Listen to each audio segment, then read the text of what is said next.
partager ce petit message avec vous. Donc déjà, vous ouvrez votre Bible dans Apocalypse 3, le verset 15 à 16. Et mon thème, si tu veux voir la gloire de Dieu, si tu veux servir Dieu, prépare-toi à être un soldat. Apocalypse 3, le verset 15 à 16. Je lis la parole du Seigneur avec respect et considération.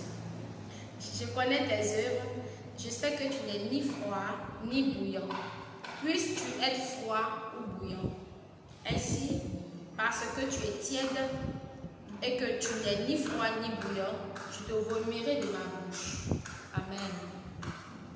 Et voici aujourd'hui ce que le Seigneur m'a mis à cœur de partager avec vous.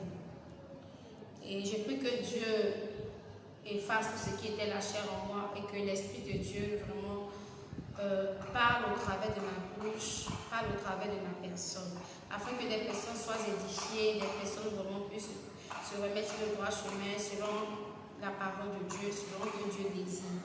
Je tiens à saluer toutes ces personnes qui nous suivaient depuis vraiment longtemps sur les réseaux sociaux, que ce soit la France, le Burkina Faso, la Côte d'Ivoire, un peu partout dans le monde entier. Je dis vraiment que Dieu soit toujours avec vous.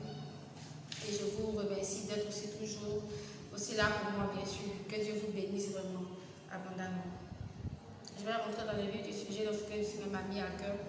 J'avais dit que mon thème, c'était si tu veux servir Dieu, tu dois te préparer à être un soldat. Quand on dit l'Éternel des armées, quand on parle de l'Éternel des armées, ça veut dire qu'il est un Dieu qui a une armée et que lui-même, il est un combattant, il est, comment on dit, il est le maître des maîtres, le roi des rois.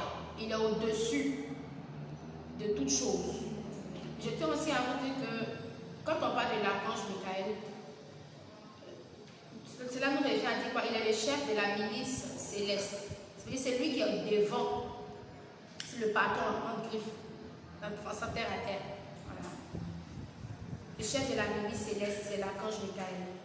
Et même quand on regarde dans nos armées ici, que ce soit en Côte d'Ivoire, un peu partout, il y a toujours quelqu'un d'énoncé, il y a toujours un chef de la milice, il y a toujours un commandant, je crois un commandant, sergent, tout et tout. Vous voyez, et c'est par ordre. Voilà. Et quand on parle d'armée, on parle de formation. Toute personne qui crie aujourd'hui, j'ai eu mon concours de police, j'ai eu mon concours de militaire, tu vas forcément passer par une formation. Et si tu as décidé d'aller faire ce concours, c'est parce que tu te sens prêt, que tu t'es levé pour aller.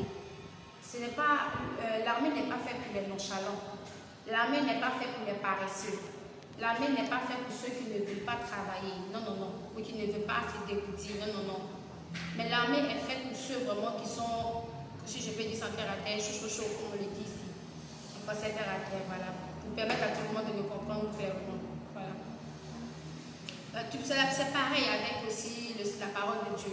Tu ne peux pas servir Dieu, tu ne peux pas chercher Dieu et puis être froid. Tout à l'heure, nous venons de lire dans Apocalypse 3, le verset 15 à 16.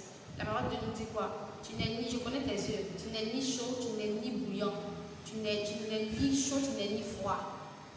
Et si soit tu choisis d'être chaud, ou soit tu choisis d'être froid. Ou tout simplement, la Bible dit, le Seigneur va vomir une telle personne. Ça veut dire que tu ne sers à rien. Je prends un exemple. Bon, tu prends un exemple où tu as choisi de passer un concours de police ou un concours de militaire. Tu es conscient qu'il y a une formation à faire. Et quand tu rentres dans une, je ne maîtrise pas très bien, mais tout le monde sait un peu comment ça se passe. On a un chef qui dirige la formation. Et tu te dois de le respecter, tu te dois de l'obéir. Si tu dis arrêtez de manger, tu arrêtes. Si tu dis courez, vous courez. Si tu dis faites 10 pompes, tu vas faire 10 pompes. 40 pompes, tu vas faire. Tu n'as pas de mot à dire. Et c'est ça qu'on appelle une formation. C'est ce qui se passe souvent dans les formations. Tu ne peux pas, toi on te forme, tu ne peux pas élever la voix sur ton formateur. Tu ne peux pas l'induire en erreur, tu ne peux pas le rabaisser. Tu te tais et tu fais ce que ton formateur te dit. C'est ça qui est l'armée. Et une telle personne, je prends quelqu'un par exemple qui fait ce travail, qui fait cette formation et qui est paresseux, qui est toujours derrière, qui se plaint toujours, qui pleure. Non, on est fatigué. Pourquoi toujours on nous fatigue dans cette formation? Toi-même qui dis, tu entends bien le mot formation. Et tu entends bien formation militaire. Formation militaire. Tu dois comprendre que ce n'est pas de l'amusement. Et si tu as décidé de passer ce concours, tu dois t'attendre à ce qui t'attend là-bas. Tu dois savoir qu'avant de sortir, tu dois passer par là. Et ce qui a été fait, bon, les amis, à l'écart, parce que ça veut dire que si on dit un problème, tu dois protéger ta nation, tu ne pourras pas le faire. Tu ne peux pas courir de 2 mètres à 3 mètres, tu ne peux pas courir d'une petite distance à une autre distance, tu te plains déjà, ça veut dire que tu n'es pas apte. Et je dirais en d'autres termes que tu es ni chaud ni froid. Tu es allé là-bas quand même, mais quand même tu ne peux pas faire la formation. En tout simplement dans ton cahier, tu as échoué. Ou soit tu vas répondre à la formation, ce n'est pas la peine. Ça veut dire que tu ne peux pas être un soldat. Déjà, c'est entre nous physiquement et ce qui se passe. Maintenant, spirituellement, j'ai donné l'exemple pour qu'on puisse comprendre. Maintenant, spirituellement, c'est pareil. Rien n'est nouveau sur terre. C'est Dieu qui a créé le ciel et la terre et c'est Dieu qui a mis l'intelligence dans l'esprit des hommes pour pouvoir faire aussi l'armée, pour sécuriser les nations, sécuriser les pays. Et la Bible nous dit que l'Éternel, Dieu est l'Éternel des armées. S'il est l'Éternel des armées, ça veut dire qu'il y a une formation quelque part. Si les hommes, même nous qui sommes des hommes, on sait que pour entrer dans la police ou pour entrer dans le côté militaire, je peux dire dans l'armée, mais c'est dans l'armée, c'est pour te dire qu'il y a une formation à faire. Tu ne peux pas te lever comme ça. Tout le monde n'est pas policier qui veut. Tout le monde n'est pas militaire qui veut. Il y a une formation à faire. Tu as eu le concours, c'est bien, mais il y a une formation à faire. Et c'est pareil avec la parole de Dieu. C'est pareil avec Dieu. Lui-même qui est l'Éternel des armées, il faut te dire qu'il y a une formation là-bas. Mais aujourd'hui, quand on regarde, on veut être seulement béni. On veut seulement avoir un mariage. On veut seulement avoir la richesse, le bonheur. Mais on n'est pas prêt pour être au service de Dieu. Toute personne, tout jeune gens, filles comme hommes, qui veulent vraiment travailler, qui veulent vraiment servir Dieu, tu dois savoir que automatiquement, tu dois te mettre dans ton esprit que tu deviens soldat. Tu dois savoir que tu deviens un soldat en même temps, sur le champ. Et un soldat ne se plaint pas. Et quand on forme quelqu'un, tu peux tout perdre. Parce que pour la formation, tu dois comprendre que rien n'est facile. Le diable peut venir faire que tu vas tout perdre. Dieu va voir jusqu'à où ton amour pour lui va aller. Tout n'est pas sorcier. Il y a des personnes ici qui étaient bien placées, qui étaient des cadres. Mais Dieu les avait appelés à son service. Mais pour que tu puisses œuvrer pour Dieu, pour que tu puisses batailler en plein temps, pour que tu puisses servir l'Éternel, il faut que Dieu te forme. Il faut qu'il te donne la sagesse, il faut que tu sois sage, il faut que l'orgueil qui est en toi doit être brisé. Donc tu risques de perdre tout. Et ça, ce n'est pas sorcier. Tout n'est pas sorcier. C'est vrai la sorcellerie, c'est vrai le diable travaille, mais Dieu aussi sécurise et défend ses enfants que nous sommes. Je parle dans le cadre où Dieu lui-même veut te former. Les formations spirituelles ne sont pas les mêmes formations que nous rencontrons dans la police, dans l'armée. Non. Dieu va permettre que les gens même qui t'aimaient vont se retirer de toi. Pour un oui, pour un non, ils vont te tourner le dos. Tu ne vas rien comprendre. Parce que la formation, tu dois être seul pour être formé. Et c'est Dieu, ce n'est pas toi qui te forme, mais c'est le Saint-Esprit qui va te former. La personne qui t'apprécie, elle va te tourner le dos. Tu ne vas rien comprendre. C'est une formation. Pour savoir garder la tête haute, pour savoir parler. C'est une formation. Aussi, dans cette formation-là, même ton propre père, ta maman, tes frères, tes soeurs peuvent te tourner le dos. Pour que tu puisses comprendre ce qui est en train de se préparer pour toi. Et quand tu seras bien stable, bien assis ou bien assise, tu comprendras que c'était une formation. Parce que Dieu va t'élever et Dieu va te montrer comment aussi parler de sa parole à des personnes. Il y a des personnes dans les églises, ils sont ni chauds ni froids. Ni chaud ni froid veut dire quoi? Rien ne t'intéresse, rien ne t'est dit. Quand on parle de l'évangélisation, ils sont assis à l'église, ils prennent des exemples des personnes dans les églises. Tu n'es pas des parties d'intercession, tu n'es pas chant, tu n'es pas appelé, tu n'es pas, comment on dit ça, quoi encore, tu n'es pas dans commando. Il y a plein de départements dans la maison de l'Éternel. Tu n'es pas sentinelle, tu ne balais pas la maison de l'Éternel. Toi, c'est qu'un suite, tu viens t'asseoir, tu regardes le peuple. Quand on dit évangélisation, tu te mets dedans aussi, mais tu ne fais pas, mais c'est toujours avec des murs, avec des plaintes. Et le Seigneur ne voit pas ton engouement. Tu n'apportes pas d'idée au ministère. Tu ne dis rien. Toi seulement, si on a dit alors, tu t'en vas. Si on dit faut t'asseoir, tu t'assois. Tu n'es ni chaud ni froid. Et même quand tu vas Et même quand ces personnes vont dans les évangélisations, ils sont toujours derrière en train de se plaindre. Ah, moi je suis fatigué, moi je vais m'asseoir. On va s'asseoir un peu, c'est toujours eux qui cassent un peu le rythme, qui cassent un peu ce qui était plus chaud, plus chaud. Et d'autres disent, ah c'est que si tu es fatigué, il faut t'asseoir là, non, ça va. Et vraiment, ils vont s'asseoir là. Et quand c'est comme ça, Dieu te regarde parce que Dieu note tout le monde. Il est le meilleur des formateurs. Dieu regarde et puis il note. Il regarde et puis il note. Et quand cela finit, tu viens demander maintenant, je veux me marier, je veux un travail, je veux un enfant, je veux avoir ceci. Mais quand Dieu même regarde, il dit, si tu n'es ni chaud, tu n'es ni froid, lui il va te vomir. Quelqu'un qui te vomit, ça veut dire que tu en es de trop. C'est comme tu as mangé, la nourriture a débordé. Ça ne peut plus passer. Pour finir, le superflu là-bas descend, ça sorti. Et c'est comme ça que tu déranges Dieu au fait. Puisque tu n'es ni chaud, tu n'es ni froid, il va te vomir. Et il va te vomir comment? Comme tu ne veux pas le servir, comme tu ne veux pas faire, tu veux pas être un soldat pour lui, il va te vomir. Tu risques de perdre ton travail, tu risques de perdre la femme que tu aimes ou l'homme que tu aimes, qui prend tout ton temps, qui fait que tu ne peux pas aller à l'église. Tu risques tes amusements peut-être dehors, qui te prennent le temps, qui fait que tu ne peux pas chercher la face de Dieu. Le Seigneur fait tout autour de toi. Ton nom, que tu comptes sur lui pour te donner le travail. Ton nom, c'est que tu comptes pour qu'il écrive ton nom dans les concours. Dieu va faire qu'il va t'oublier. Dieu va faire même qu'il ne va plus décrocher à tes téléphones, à tes appels. Et il va fermer tout autour de toi. Jusqu'à ce que tu comprennes que tu dois être formé par lui. Jusqu'à ce que tu comprennes que tu devais être soldat. Je suis venu dire à quelqu'un ce soir. Tu ne peux pas dire que tu es un appelé. Tu ne peux pas dire que tu es un enfant de Dieu. Tu ne peux pas dire que tu veux servir Dieu et puis ne pas passer dans l'armée de Dieu. Ce n'est pas possible.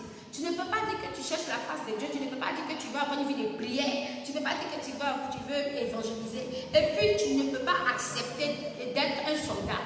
Or, quand tu entends le mot soldat, tu sais déjà qu'il y a une formation déjà à faire. Quand on dit soldat, il est prêt à tout. Dès qu'on signe, il est déjà prêt. Mais toi, un petit français va passer dans ton rêve, tu viens de te fatiguer, déjà tu trembles. Tout c'est l'homme de Dieu, tout c'est la servante de Dieu.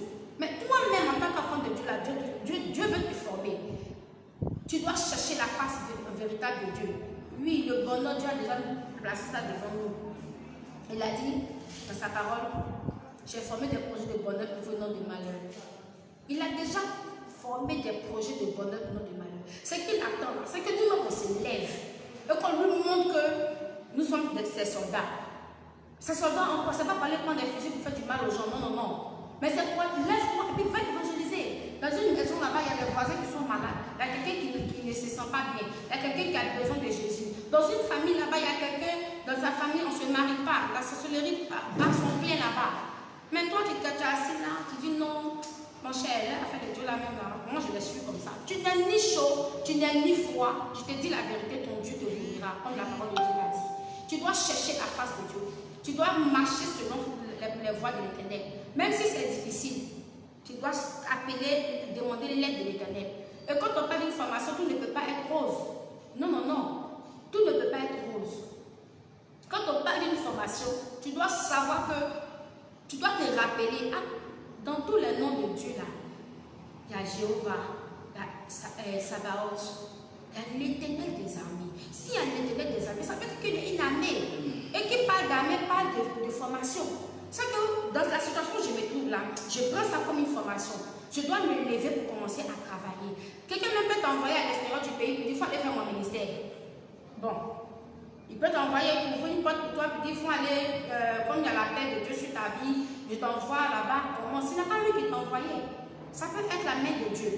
Et puis même c'est lui ou c'est une servante de Dieu qui t'a envoyé peut-être dans un autre pays ou bien dans un autre village, quelque part là-bas pour chercher Dieu, le servir. Tu n'as pas besoin d'argent pour y aller. Je te dis la vérité. Tu n'as pas besoin d'argent pour y aller. C'est vrai que par exemple, maintenant, tu vas chercher un lieu pour dormir, tu vas chercher un lieu pour poser ta tête, ça c'est normal. Mais si Dieu t'a vraiment appelé, il va tout occasionner pour toi. Il va donner la sagesse de comment tu vas travailler, comment tu vas fonctionner. Souvent, on ne se laisse pas guider par Dieu, on s'en va, comme on le dit souvent, on tape le dos. En toute chose, tu dois demander, est-ce que Dieu est d'accord de là où je vais? S'il est d'accord, c'est lui qui t'a envoyé, il va tout occasionner. Et quand un soldat fait quoi? Quand un soldat se lève, il ne prend pas son matelas pour partir en guerre.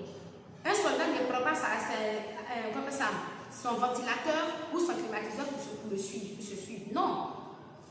Un soldat là, c'est ce qu'il prend là, ce qui va l'aider à pouvoir se défendre, c'est ce qu'il prend. Mais toi, en tant qu'enfant de Dieu, tu es appelé. Qu'est-ce que tu prends pour combattre l'ennemi? Quels sont tes effets que tu prends pour combattre l'ennemi? Du moment où tu as accepté à servir Dieu, il faut savoir que tu as été recruté par le ciel pour être un soldat de Dieu. Il n'y a pas femme, il n'y a pas garçon. J'ai vu un peu des gens qui disent la femme ne doit pas prêcher, la femme ne doit pas faire ceci. Je préfère dire tout ce qui est biblique. Prends ça comme tu veux. Mais je préfère dire tout ce qui est biblique. Et tout ce qui est biblique, c'est mieux de marcher selon la parole de Dieu. La Bible, il ne faut pas ajouter, il ne faut pas compléter. Ce que je sais, ce que la parole de Dieu a dit. Il va répandre son esprit sur toute chair. Il n'a pas dit seulement sur les hommes. Mais Dieu ne peut pas répandre son esprit sur quelqu'un et puis la personne ne va pas faire son œuvre. Ce n'est pas possible. Il allait seulement répandre son esprit uniquement sur les hommes. Et les femmes allaient rester dans la cuisine avec les enfants. Il y a des femmes qui sont mariées, qui ont des enfants, qui s'occupent de leur maison et qui font l'œuvre de Dieu simplement. Tout simplement. C'est une question d'organisation. Ça ne dérange pas. Parce qu'elles aussi, les gens vont fermer les yeux aussi. Dieu va leur demander. Elles ont une âme. La Bible dit, le Seigneur dit quoi? Allez partout le monde prêcher la bonne nouvelle. C'est Dieu qui nous envoie, c'est le Seigneur qui nous envoie. Et quand il t'envoie en tant que qui? Tu t'envoies en tant que soldat, que tu sois femme ou garçon. Est-ce que dans l'armée, il n'y a pas des femmes qui sont dans l'armée? Il y a des femmes qui sont policiers, il y a des femmes, qui sont dans l'armée. Donc dans la parole de Dieu aussi, pour étayer ce que je dis, il y a des femmes qui furent prophétesses en Égypte, prophétesses en Israël. Il y avait des hommes en ce moment là-bas. Mais elle a été établie. La Bible dit que c'est Dieu qui établit les rois.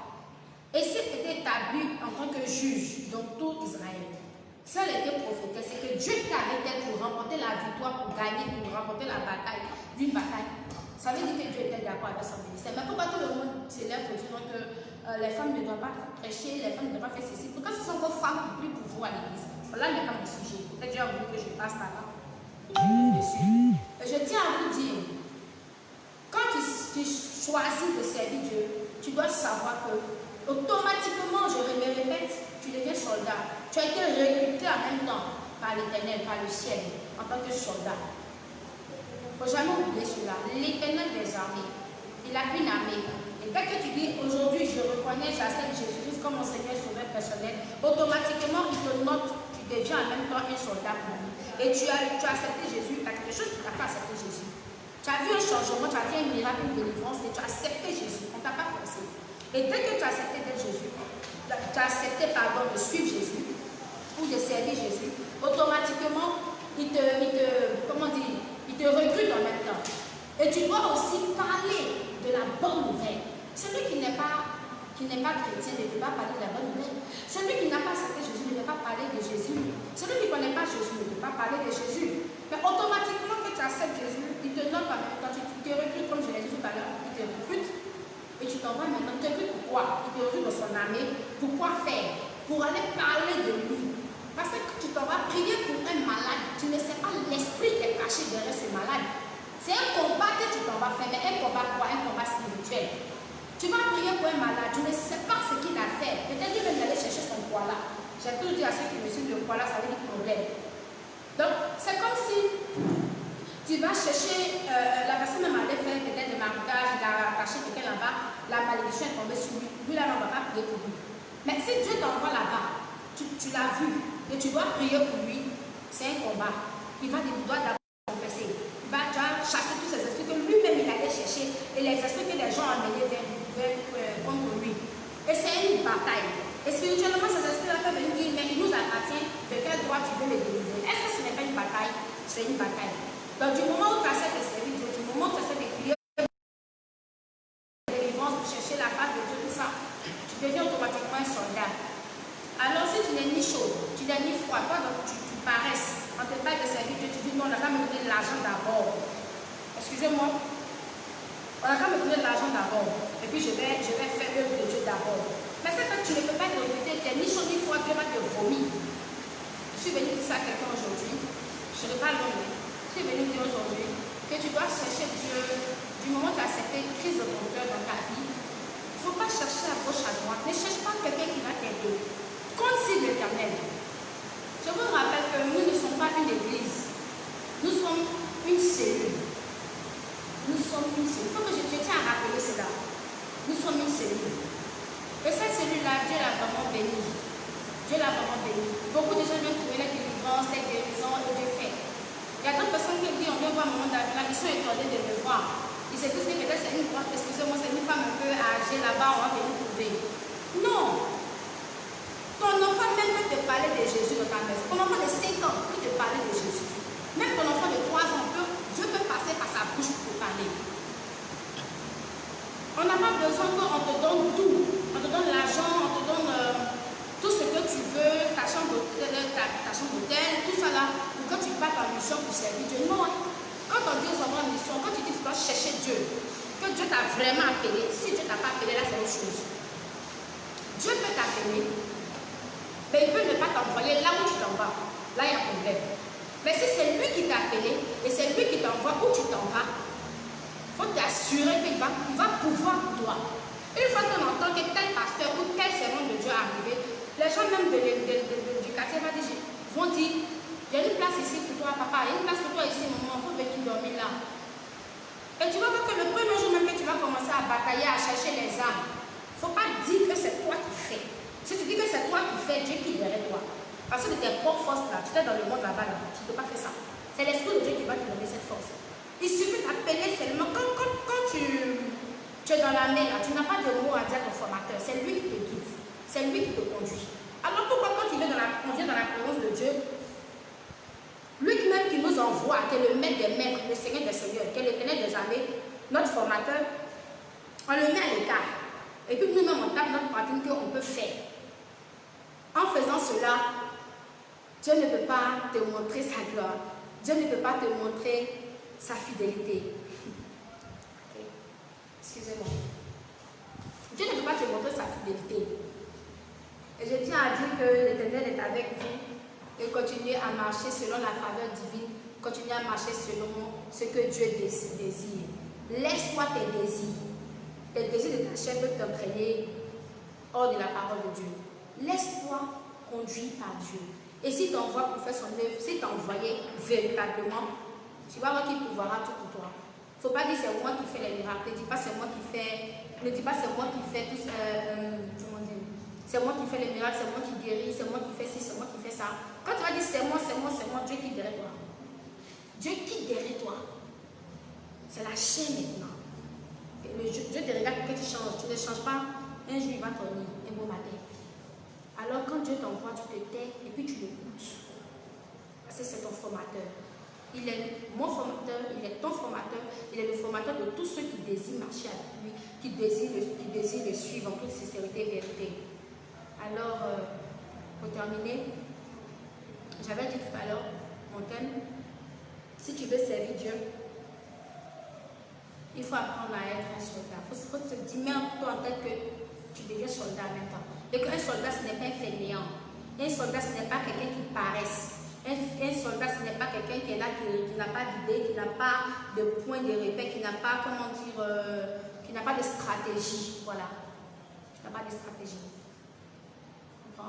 Donc, je tiens à vous dire de marcher selon la voie de Dieu.